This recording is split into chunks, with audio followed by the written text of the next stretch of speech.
Bahamas Tonight, the Northern Edition. Good evening, all. I'm Shashina Roll. As always, it is so great to have you with us. Topping news, an official farewell ceremony for Governor General Sir Arthur Folkes set to begin at 6 o'clock this evening at Government House in the nation's capital. That ceremony will be carried live on ZNS radio and television and will be hosted by Anthony Newbold and His Excellency Ed Bethel. Tomorrow, Sir Arthur will demit office after 4 years as Governor General and 60 years in public life. Dame Marguerite Pindling, widow of former Prime Minister, the late Sir Lyndon Pindling, will be sworn in as the country's new Governor General. Dame Marguerite will be sworn in by Chief Justice Michael Barnett at Government House at noon tomorrow. In other news, Junkanoo is evolving in the Bahamas, and the government has announced plans to further develop the cultural art form. Tonight, Sabrina Brown tells us that this new thrust will open many doors of opportunities for Bahamians. The government's plan for a Bahamian carnival was met with a level of opposition. The cultural festival is expected to be launched in May of next year and will be an annual event. Prime Minister Perry Christie believes this move is simply taking our native Junkanoo to another level. He says with tourists spending over $300 million on souvenirs and handicraft each year, a Bahamian carnival can provide a major boost to the economy and endless opportunities for Bahamians. I'm hoping that the organizations involved down here would be able to come together, the 3 or 4 of them, and form a company down here that will recognize that in 2015 we are exporting costumes to the world online, that seamstresses will be hired, people who make these costumes, because essentially it's cloth. We are stipulating a bit of Bahamian sisal or straw to be in it so we can stimulate that industry. But essentially, it is going to create jobs for people who will make these costumes. The nation's leader says the carnival can have far-reaching effects, and he wants Bahamians to see the bigger picture. There are 300 carnivals in the world, not just Trinidad and Rio, 300. At Carabana, it's $400 million they earn. The closest country to the diaspora is the Bahamas. We have 4 million cruise visitors coming in. So we position the cruise ships. And Grand Bahama doesn't have the rooms to date to host it. But Grand Bahama has the capacity to be able to put a company together that will use best corporate practices, that would create a design that would go online and a website that will do it. And people who, locals as well. In Nassau, I might see a costume. In Grand Bahama, I might say I can join that band. The Prime Minister also noting that the new festival will focus on developing Bahamian talent. See, when you go to Trinidad, you hear soca. When you go to Jamaica, you hear reggae. What you hear when you come here? I don't know what you hear. But we are going to bring it to a head, using this as an opportunity to cause there to be focus on the development of Bahamian music, because we're going to be giving huge money prizes for the annual song contest, lifting up the winners on a national platform, on the biggest stage to be built on Clifford Park in New Providence, where the Song King will be announced. Sabrina Brown, ZNS Network News. The Bahamas National Festival Commission Committee is coming to Freeport tomorrow, Tuesday, July 8th. The committee will hold an information session at the Ministry for Grand Bahamas Boardroom on the 4th floor of the Harold de Gregory Complex at 12 noon, and musicians and songwriters interested in competing in the Bahamas Carnival Song Competition are welcome to attend. The Bahamas Carnival Song Competition determines the champion Bahamian sound for the Bahamas Carnival. The competition is open to Bahamian citizens only. Groups of persons, organizations, or individuals may enter, but will be treated as one entity. A CD of the 25 semi-finalists will be released on National Heroes Day. A concert featuring all of the semi-finalists will be following the Easter holidays. At that time, the 10 finalists will be selected. In news from the crime beat, police are searching for two men who they want to question in connection with an armed robbery. Reports say shortly before 10 p.m. on Friday, two men reportedly entered a business establishment in the Pinedale 8 Mile Rock area armed with a handgun and a knife and robbed the company of an undetermined amount of money.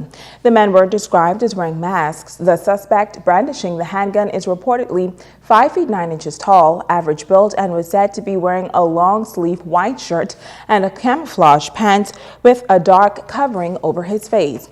The other culprit, who was said to be brandishing a knife, is described as 5 feet 7 inches tall, average build, and was dressed in a dark long-sleeve shirt and dark long cargo pants.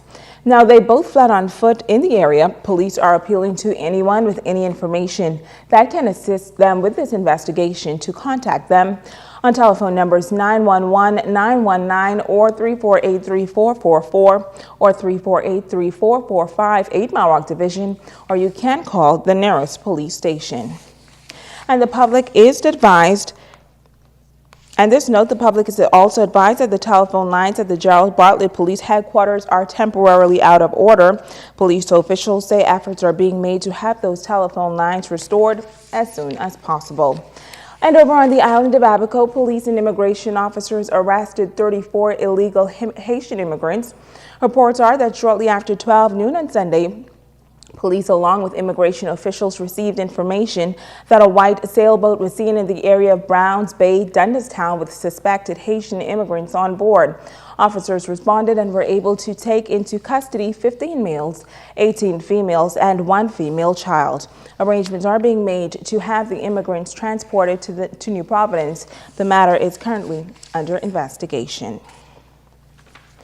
In a matter of days, the country will celebrate its 41st anniversary of independence. The Broadcasting Corporation of the Bahamas Northern Service is also observing 41 years of service to the community.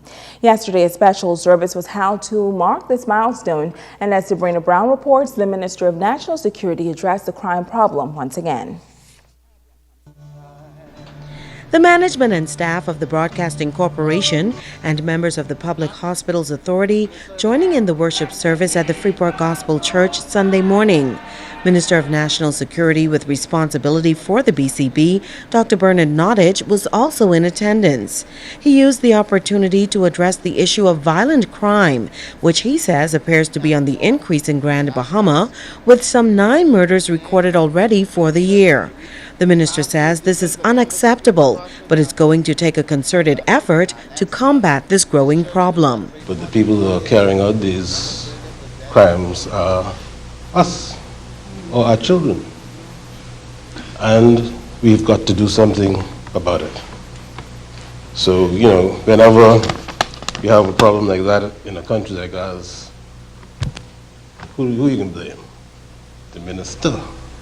Because I have responsibility and I'm supposed to be able to do something about it. But one thing I've learned in this job as in other jobs is we cannot do it by ourselves. We need the support of the community. Minister Nottage says for almost a decade now, the Bahamas has been witnessing an unprecedented crime wave. He says the government is committed to doing everything possible to stamp out this menace to society. We've implemented and continue to implement a series of strong policies to combat the scourge, which include a strategic, all-encompassing legislative agenda, a revamping of the judicial system, that's the courts, to make it more effective and timely, increasing detection and prevention of crimes, boosting human and physical resources for our protective services, as well as acquiring the necessary technological tools for our officers. According to the National Security Minister, research shows that poor family structure has resulted in increased at-risk youth population. His ministry, he says, has implemented 2 youth initiatives to counteract this problem: Shock Treatment, which also has a weekly television series, and Give Every Child a Father. Both of these are fulfillments of the pledge that we made to implement a new mentoring program commencing with at least 50 persons who will serve as mentors for at-risk individuals, young individuals. Sabrina Brown, ZNS Network News.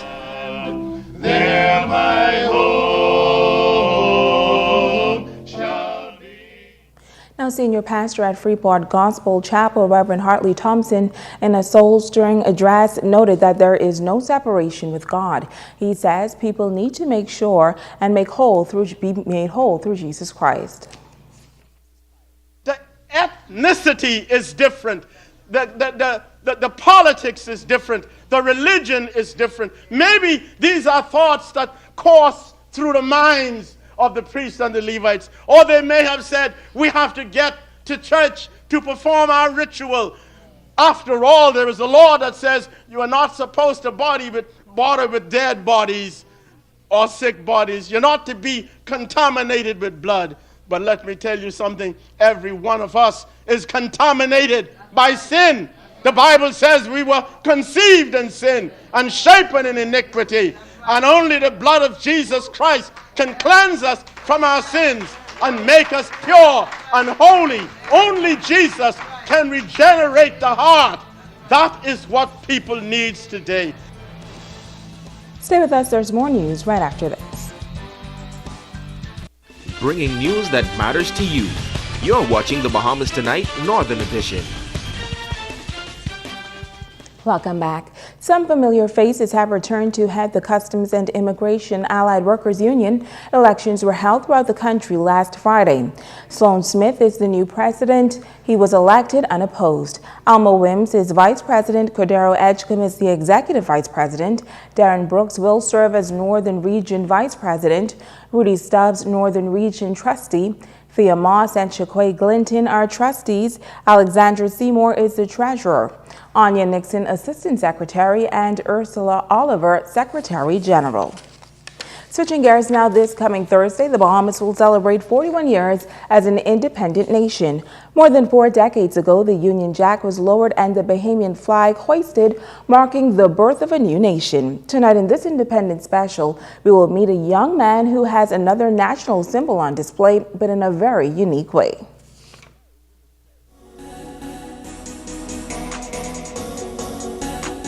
It is called Cultural Expression Through Clothing.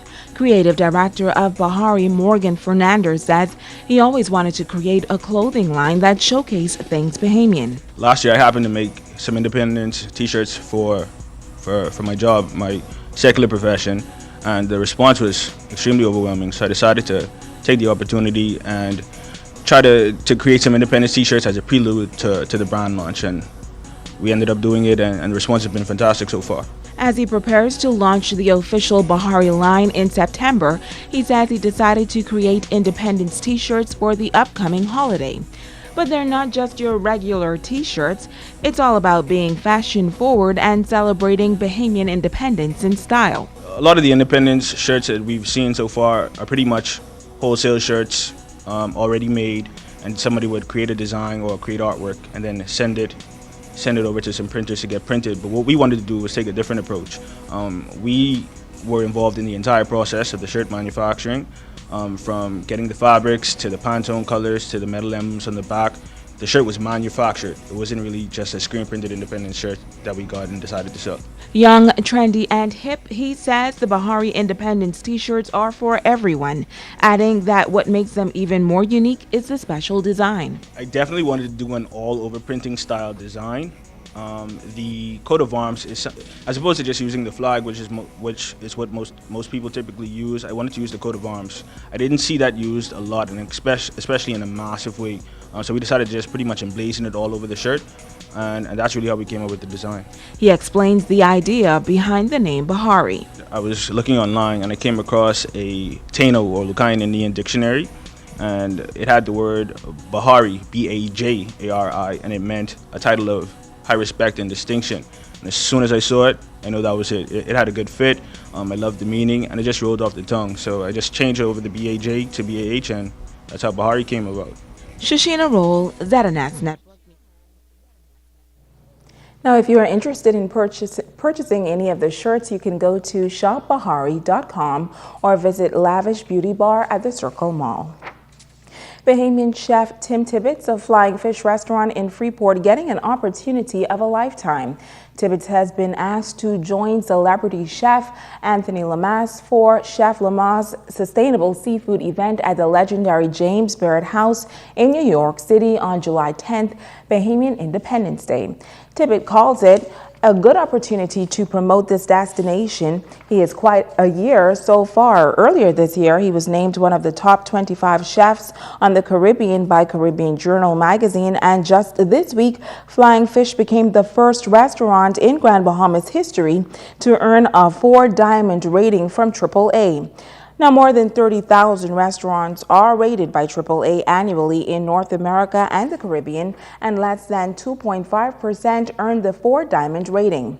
There are currently less than 30 restaurants in the entire Caribbean region with a 4-diamond rating from AAA. Finally, in news this evening, this past Friday was Independence Day for our neighbors to the north. The U.S. Declaration of Independence took place July 4th, 1776. Here on Grand Bahama, the Port Lakaya Marketplace staged a grand celebration for our U.S. visitors, spending the 4th of July here on Grand Bahama. Megan Shepard has the details. U.S. citizens and Bahamians alike celebrating the United States independence in the Port Lucaya Marketplace over the weekend. Visitors to Grand Bahama say they came to the island for many reasons, including birthdays and anniversaries. Many say they have visited the islands before and are happy to be back to celebrate such an important and exciting holiday. And while they may be celebrating abroad, the Americans say the level of patriotism is still strong. What makes me proud to be an American is just everything it stands for. Freedom, hard-working, liberty, everything, just trying to fight for a better world. I think United States is one of the best countries in the world, and I'm just proud to be an American, and it's a great time over here in the Bahamas celebrating the 4th of July. Freedom, liberty, and equality. Just about everything. The freedom we have, and the way the country was originally started to become a Christian nation. Two men who have served their country say it is the highest honor. Kevin of St. Louis, Missouri explains his patriotic tattoo. But it's a representation. I was in the Marine Corps in the United States, and it's just a feeling of being proud. And I serve in the United States Air Force. It's a very rewarding experience. I get to meet so many great people that do so many great things that I can't even comprehend how I'm supposed to live up to them and everything, all the great things they do in the world. In addition to fireworks, visitors were treated to live performances in the Count Basie Square.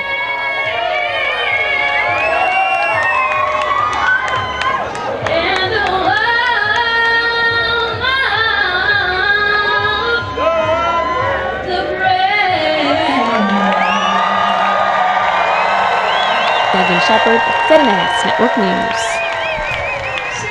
Stay with us. Ricardo Lightborn has a check on sports when we come back.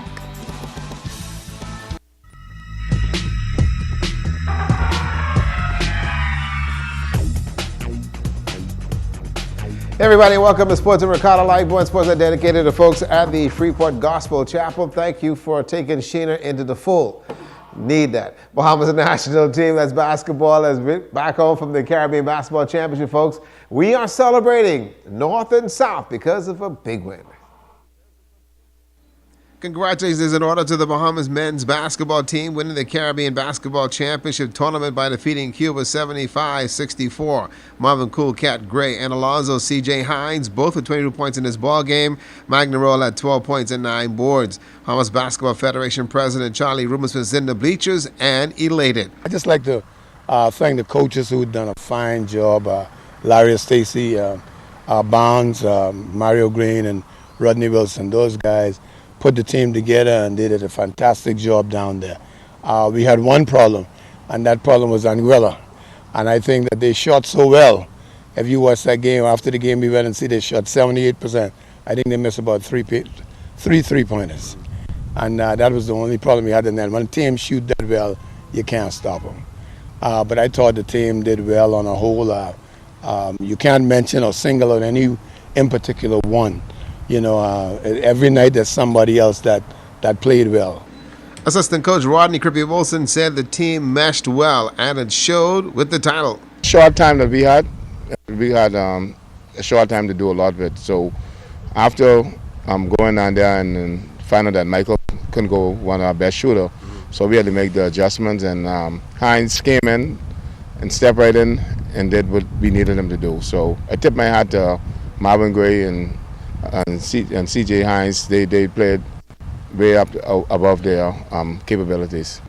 Next up for Team Bahamas is the Central Basket Tournament, August 1st through the 7th in Mexico, and softly said they will be ready. We'll bring all the teams back together on the 24th, and Lyndon Rose, who is our consultant now, he will be taking the team over and making sure that all these guys have someplace to eat, someplace to practice, and a good setup for everything. We found out that 8 of the guys live in Houston, and Houston's only 2 hours away from Mexico. And congratulations to our men's basketball team. The ladies are down there in the British Virgin Islands. They will start play tomorrow. They take on the U.S. Virgin Islands. Let's keep our fingers crossed with them down there. Let's look at sports tonight.